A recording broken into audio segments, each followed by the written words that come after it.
Alhamdulillahirabbil alamin. Assalatu wassalamul atammanil akmalani 'alal mab'utsi rahmatan lil alamin wa 'ala alihi wa sahbihi ajmain, amma ba'd.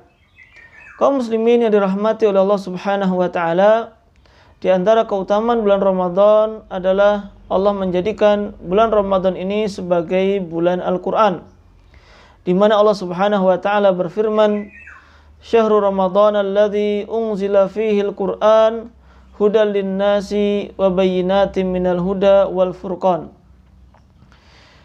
Bulan Ramadan adalah bulan diturunkan di dalamnya Al-Quran sebagai petunjuk bagi manusia dan berisi penjelasan-penjelasan dari petunjuk tersebut, dan Al-Quran juga sebagai pembeda antara yang hak dan yang batil.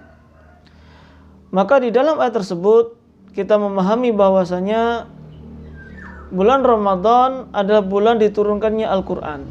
Artinya Al-Quran diturunkan pada bulan Ramadan ini. Dan lebih tepatnya lagi adalah ketika Lailatul Qadar. Sebagaimana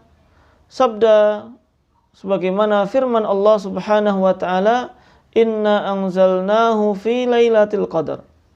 Sesungguhnya kami telah menurunkan Al-Quran ini di malam Lailatul Qadar. Nah, para jamaah yang dirahmati oleh Allah Subhanahu wa taala, ketika Allah Subhanahu wa taala menjadikan bulan ini sebagai bulan Al-Quran, maka hendaklah kita mengkhususkan di bulan ini untuk memperbanyak membaca Al-Quran. Ini pula lah yang dilakukan oleh Nabi SAW, sebagaimana diceritakan oleh Abdullah bin Abbas radhiyallahu anhuma. Kana Nabiyyu sallallahu alaihi wasallam ajwadan nasi bil khair. Sesungguhnya Nabi sallallahu alaihi wasallam adalah manusia yang paling dermawan dalam kebaikan. Wa kana ajwad ma yakunu fi Ramadan, dan lebih dermawan lagi ketika berada di bulan Ramadan, hina yalqahu Jibril, ketika ditemui oleh malaikat Jibril. Dan malaikat Jibril wa kana yalqahu fi kulli lailah, dan malaikat Jibril menemui beliau di setiap malam. Wa yudarisuhu al-Qur'an, malaikat Jibril pun mengajari Rasulullah sallallahu alaihi wasallam membaca Al-Qur'an atau mengajari Al-Qur'an itu sendiri. Fala Rasulullah sallallahu alaihi wasallam ajwadu bil khairi minar rihil mursalah.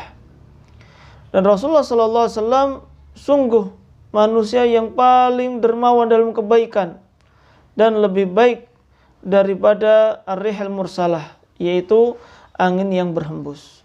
Hadis ini diriwayatkan oleh Imam Bukhari dan Muslim. Maka kaum muslimin yang dirahmati oleh Allah Subhanahu wa taala, adalah bagaimana kesungguhan Nabi SAW, yang mana Al-Quran diturunkan kepadanya, yang mana Rasulullah SAW merupakan manusia yang paling paham tentang Al-Quran. Namun di bulan yang mulia ini beliau tetap mengkhususkan mempelajari Al-Quran melalui malaikat Jibril, dan ini dilakukan setiap hari. Kalau kita juga melihat sejarah para ulama, bagaimana mereka mengkhususkan bulan Ramadan ini untuk membaca Al-Quran. Imam Syafi'i masyhur dalam satu bulan menghatamkan 60 kali. Artinya dalam satu hari bisa menghatamkan 2 kali. Qatadah biasanya 2 hari sekali, atau di bulan Ramadan 2 hari sekali. Bahkan di akhir Ramadan sehari sekali. Begitu pula dengan imam-imam yang lainnya. Bahkan Imam Malik sampai meninggalkan majelis taklimnya karena beliau ingin mengkhususkan membaca Al-Quran. Lalu bagaimana dengan kita semuanya? Maka di bulan Ramadan ini marilah kita membuat target, membuat planning.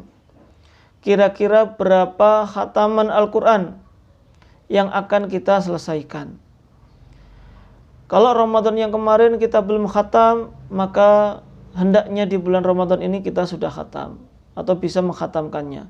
Kalau bulan Ramadan kemarin kita khatam 1 kali, maka hendaknya di bulan Ramadan ini kita bisa khatam 2 kali atau setidaknya 1,5 kali.